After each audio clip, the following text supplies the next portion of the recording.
کیا آپ نے کبھی سوچا ہے کہ ایسی خوشبو بھی ہوتی ہے جسے مہر لگا کر محفوظ رکھا جائے تاکہ جب کھولی جائے تو پوری دنیا مہک اٹھے؟ الرحیق المختوم کا مطلب ہے مہر بند خوشبو، مہر بند خالص شراب، وہی پاکیزہ مشروب جس کا ذکر قرآن میں جنت والوں کے لیے آیا۔ اس عنوان کے پیچھے اشارہ یہ ہے کہ نبی رحمت صلی اللہ علیہ وآلہ وسلم کی سیرت ایسی خالص، مکمل اور محفوظ خوشبو ہے کہ جسے کھولو تو دل، گھر، شہر اور زمانہ سب مہک جائے۔ آج ہم اسی خوشبو کو آہستہ آہستہ کھولیں گے، بچپن سے وصال تک، تاریکی سے روشنی تک۔ الرحیق المختوم شیخ صفی الرحمن مبارک پوری کی لکھی ہوئی سیرت رسول صلی اللہ علیہ وآلہ وسلم کی مستند، تحقیقی اور آسان کتاب ہے۔ اسے بین الاقوامی سطح پر سیرت پر بہترین کتاب کا انعام ملا۔ اس کی خاص بات یہ ہے کہ یہ صرف کیا ہوا نہیں ہے، بلکہ کیوں ہوا اور اس سے ہم کیا سیکھیں یہ بھی واضح کرتی ہے۔ کتاب ہمیں 3 سطحوں پر ساتھ لے چلتی ہے۔ پس منظر، نبوت سے پہلے عرب کی حالت، سماج، معیشت، مذہب، واقعات، پیدائش سے وصال تک، سیرت کے بڑے بڑے موڑ، نرمی اور دلیل کے ساتھ۔ حکمت، ہر واقعے کے پیچھے اخلاقی سبق، تاکہ قاری اپنی زندگی میں فوراً لاگو کر سکے۔ مکہ پہاڑوں کے بیچ آباد وہ شہر جہاں کعبہ موجود ہے، ابراہیم علیہ السلام و اسماعیل علیہ السلام کی یادگار، مگر زمانے کی گردش نے اسے بتوں سے بھر دیا ہے۔ معاشرہ قبائل میں بٹا ہوا ہے، طاقتور حق پر غالب، کمزور لاچار، بیٹی کو عزت نہیں ملتی، شراب و جوا عام، مگر زبان و ادب عروج پر۔ ایسے ماحول میں عام الفیل کے ساتھ ایک بچے کی ولادت ہوتی ہے۔ محمد بن عبداللہ صلی اللہ علیہ وآلہ وسلم ابھی آنکھ بھی نہ کھلی تھی کہ باپ کا سایہ نہ رہا۔ 6 برس میں ماں بھی رخصت، پھر دادا، پھر چچا ابو طالب کے زیر سایہ پرورش۔ یہ یتیمی دکھ تو دیتی ہے، مگر ایک بات سکھاتی ہے، سہارا صرف اللہ۔ دیہاتی فضا میں حلیمہ سعدیہ کے ہاں پرورش، صاف ہوا، فصیح عربی، سادگی، بچپن میں دل کی صفائی کا واقعہ، گویا آنے والی ذمہ داری کے لیے باطن کو مضبوط کر دیا گیا۔ نوجوانی میں بکریاں چرائیں، محنت، قناعت، ذمہ داری سیکھ لی، پھر تجارت، ایسی دیانت کہ شہر انہیں صادق اور امین کہنے لگا۔ آپ صلی اللہ علیہ وآلہ وسلم نے کبھی جھوٹ نہ بولا، کبھی تول کم نہ کیا، لوگ آپ کے پاس امانتیں رکھواتے۔ یہی وہ ساکھ تھی جس نے بعد میں دعوت کو دلوں تک پہنچایا۔ اسی زمانے میں حلف الفضول، مظلوم کی مدد کے لیے مکہ کے بااثر لوگوں کا معاہدہ، آپ اس میں شامل۔ اعلان کیا کہ آج بھی پکارا جائے تو شامل ہوں گا۔ قیادت کا راز یوں کھلا، عبادت کے ساتھ عدل۔ ایک سفر تجارت نے آپ صلی اللہ علیہ وآلہ وسلم کی دیانت کا چرچا حضرت خدیجہ رضی اللہ تعالی عنہ تک پہنچایا۔ وہ متاثر ہوئیں، نکاح ہوا، گھر میں سکون اترا۔ یہی سچا ساتھ آگے چل کر سب سے پہلا سہارا بنا۔ سیلاب آیا تو کعبہ کی تعمیر نو ہوئی۔ حجر اسود کو لگانے پر قبائل میں جھگڑا۔ آپ صلی اللہ علیہ وآلہ وسلم نے چادر بچھوا کر سب سرداروں سے گوشہ پکڑوایا۔ پتھر اپنی جگہ نصب کیا، سب کی عزت بچ گئی، تنازع ختم ہوا۔ قیادت عزت بانٹ کر مسئلہ حل کرتی ہے۔ مکہ کا شور دل کو زخمی کرتا رہا۔ آپ صلی اللہ علیہ وآلہ وسلم پہاڑوں کے بیچ غار ہرا کی خاموشی میں چلے جاتے۔ راتیں کائنات پر غور میں گزرتیں۔ 40 برس کے ہوئے تو ایک رات جبرائیل علیہ السلام آئے، کہا اقرا، پڑھ، اور پھر رب کائنات کے الفاظ دل میں اترے۔ وحی نازل ہوئی، دنیا کی تاریخ کا رخ بدل گیا۔ گھر آئے تو کپ کپی تھی۔ خدیجہ رضی اللہ تعالی عنہا نے دلاسا دیا، اللہ آپ کو ضائع نہیں کرے گا، آپ رشتے نبھاتے ہیں، کمزور کا بوجھ اٹھاتے ہیں، سچ بولتے ہیں، یعنی کردار ہی اصل سند ہے۔ ورقہ بن نوفل نے نبوت کی خبر کی تصدیق کی۔ دعوت کا آغاز خاموشی سے ہوا۔ دار ارقم میں تعلیم و تربیت۔ سب سے پہلے ایمان لانے والوں میں حضرت خدیجہ رضی اللہ تعالیٰ عنہ، علی رضی اللہ تعالیٰ عنہ، زید رضی اللہ تعالیٰ عنہ اور ابو بکر رضی اللہ تعالیٰ عنہ۔ پھر حکم آیا، قریب لوگوں کو خبردار کیجیے۔ دعوت اعلانیہ ہو گئی۔ قریش نے مزاحمت کی، مذاق، دھمکیاں، تشدد، مگر زبان نرمی اور دل ثابت قدم۔ ظلم بڑھا تو مشرکین نے 3 برس کا سماجی و معاشی بائیکاٹ کیا۔ شب ابی طالب میں محصور زندگی، بچوں کے لب خشک، کھجور کے ریشے اور پتے تک کھانے کی نوبت، مگر دعاؤں میں تلخی نہیں، یقین میں کمی نہیں۔ بائیکاٹ کے بعد ایک کڑا وقت آیا، عام الحزن، سہارے رخصت، حضرت خدیجہ رضی اللہ تعالی عنہا اور ابو طالب کا انتقال۔ دل بوجھل مگر ہمت قائم۔ آپ صلی اللہ علیہ وآلہ وسلم طائف گئے کہ شاید وہاں دل نرم ہو۔ جواب پتھروں سے ملا، جسم لہو لہان، مگر زبان پر بددعا نہیں، صرف یہ عرض، یا اللہ، جب تک تو ناراض نہیں مجھے کوئی غم نہیں۔ یہ دعا آج بھی مومن کے سینے میں چراغ ہے۔ اسی غم کے موسم میں رب نے دل کو سہارا دیا۔ اسراء و معراج، بیت المقدس تک رات کا سفر، آسمانوں کی سیر، انبیاء کی ملاقات، مولائے اعلیٰ کی خوشخبریاں اور 5 نمازوں کا تحفہ۔ گویا روح کو وہ طاقت ملی جو ہر آزمائش میں سہارا بنے۔ اسی دوران یثرب کے چند لوگ ایمان لے آئے۔ بیت عقبہ میں عہد ہوا کہ وہ رسول اللہ صلی اللہ علیہ وآلہ وسلم کو مدعو کریں گے اور حفاظت کریں گے۔ مصعب بن عمیر رضی اللہ تعالیٰ عنہ کو معلم بنا کر بھیجا گیا۔ قرآن کی روشنی یثرب کے گھروں میں پہنچنے لگی۔ پھر ہجرت کا حکم۔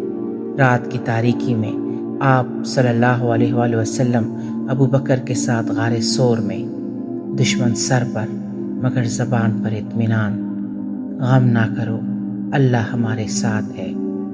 یہ جملہ ایمان والوں کی دھڑکن بن گیا۔ یثرب آیا تو مدینہ ہوا، نئی صبح، نئی دنیا۔ پہلا کام مسجد، جو عبادت، تعلیم، مشاورت، عدل اور فلاح کا مرکز بنی۔ مواخات، مہاجر و انصار کو بھائی بنایا۔ دل جڑے تو شہر بنا۔ میثاق مدینہ، دنیا کا پہلا تحریری شہری معاہدہ، سب کے حقوق و فرائض واضح، غیر مسلم شہری بھی قانون کے سایہ میں، مشترکہ دفاع، ظلم پر پابندی۔ یہی رول آف لا کی روشن بنیاد۔ دشمن طاقت بن کر لوٹا، بدر 313 کے پاس ایمان تھا، حکمت عملی، دعا اور توکل نے بڑا لشکر ہرا دیا۔ کم وسائل، مضبوط مقصد۔ احد حکم عدولی سے نقصان، تربیت یہ کہ نظم بکھرے تو انجام بکھرتا ہے۔ خندق سلمان فارسی کی تجویز پر مدینہ کے گرد خندق۔ نعیم بن مسعود کی حکمت نے دشمن اتحاد توڑا۔ یعنی جنگ صرف طاقت سے نہیں، مشاورت اور تدبیر سے جیتی جاتی ہے۔ داخلی سازشوں اور جارے مراکز کے باب بند ہوئے۔ خیبر میں طاقت کے مراکز غیر مؤثر، حنین میں کثرت پر گھمنڈ ٹوٹا۔ کامیابی میں بھی توکل لازم ہے، یہ سبق ہمیں اس سے حاصل ہوا۔ تبوک میں گرمی، مسافت اور کمی، منافقت عیاں، مخلصین نمایاں۔ ریاست کی اصل طاقت سچے لوگ ہوتے ہیں۔ پھر وہ معاہدہ جس نے تاریخ بدل دی، صلح حدیبیہ۔ شرائط بظاہر سخت، عنوان بدل دو، الفاظ نرم رکھو، کچھ لوگ واپس کرو۔ صحابہ کے دل بھاری، مگر رسول صلی اللہ علیہ وآلہ وسلم کی نگاہ دور تھی۔ امن کی مہلت نے دعوت کے درواہ کر دیے۔ لوگ قبیلہ قبیلہ اسلام میں داخل ہوئے اور راستہ کھلا فتح مکہ تک۔ فتح مکہ، رحمت اپنی انتہا پر۔ وہی شہر جس نے نکالا تھا آج دروازے جھکائے کھڑا ہے۔ نبی صلی اللہ علیہ وآلہ وسلم انتقام نہیں لیتے، اعلان کرتے ہیں آج تم پر کوئی گرفت نہیں، جاؤ سب آزاد ہو۔ بت ٹوٹ جاتے ہیں، کعبہ اپنی اصل پہچان واپس پاتا ہے۔ بلال کی اذان چھت کعبہ سے انسان کو برابری کی صدا سناتی ہے۔ پھر عام الوفود، عرب کے گوشے گوشے سے وفود آتے ہیں۔ اسلام علم و عدل کی زبان پر دلوں کو قائل کرتا ہے۔ آخرکار حجۃ الوداع، عرفات کا میدان، ساحل کی طرح لہراتی انسانیت اور رسول رحمت صلی اللہ علیہ وسلم کا آخری خطبہ۔ جان و مال و آبرو حرام، جیسے اس دن کی حرمت۔ سود ختم، خون کے پرانے انتقام ختم، عورتوں کے حقوق واضح، ان کے ساتھ حسن سلوک کرو۔ نسل، زبان، رنگ کی برتری ختم، فضیلت کا معیار صرف تقویٰ۔ میں تم میں دو چیزیں چھوڑ رہا ہوں، اللہ کی کتاب اور میری ہدایت، اور پھر رب کے حضور گواہی۔ کیا میں نے پہنچا دیا؟ جب میں غفیر کے دل سے صدا، ہاں، گویا انسانیت کا آئین مکمل ہوا۔ اور پھر آخری ایام، آپ صلی اللہ علیہ وسلم کی طبیعت بوجھل، عائشہ کے حجرے میں آخری لمحات، نماز کی وصیت، امت کی خیر خواہی، لبوں پر تمنا، رفیق الاعلیٰ، سب سے اونچے رفیق کے پاس لوٹ جانا۔ مدینے کی فضا روتی ہے، ابو بکر دل سنبھالتے ہیں۔ جو محمد صلی اللہ علیہ وسلم کی عبادت کرتا تھا، جان لے وہ وفات پا گئے، اور جو اللہ کی عبادت کرتا ہے وہ ہمیشہ زندہ ہے۔ یوں امت کو سمجھایا گیا کہ دین کسی ایک شخصیت کا محتاج نہیں، یہ اللہ کی بندگی کا نظام ہے۔ یہ پوری سیرت ہمیں 4 سیدھی سچائیاں دیتی ہے۔ کردار پہلے، دعوت بعد میں۔ سچ، امانت، رحم، اخلاق دل جیتتے ہیں۔ حکمت اور عدل، ریاست میثاق سے بنتی ہے، جبر سے نہیں۔ جھگڑے تدبیر سے سلجھتے ہیں۔ صبر اور توکل، بائیکاٹ، طائف، احد، مشکلیں توڑتی نہیں، تراشتی ہیں۔ عفو اور برابری، فتح مکہ اور خطبہ حجۃ الوداع، اصل عظمت معاف کرنے میں اور سب کو برابر سمجھنے میں ہے۔ یہ کتاب میرے لیے لائف گائیڈ ہے۔ جب میں نے الرحیق المختوم کھولی تو یوں لگا جیسے وقت کی سوئی پیچھے پلٹ گئی ہو۔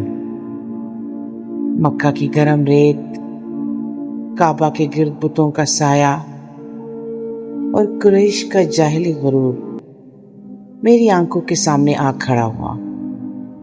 اسی ماحول میں ایک یتیم بچہ محمد صلی اللہ علیہ وآلہ وسلم پیدا ہوتے ہیں۔ والد کا سایہ، پیدائش سے پہلے ہی چھن گیا۔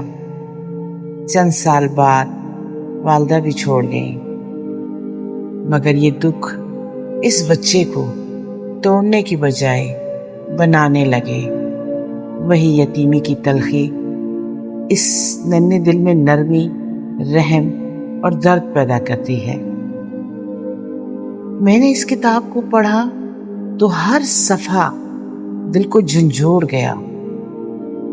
ایک لمحہ وہ بھی آیا جب یہ بچہ جوان ہوا اور لوگ اسے امین کہنے لگے۔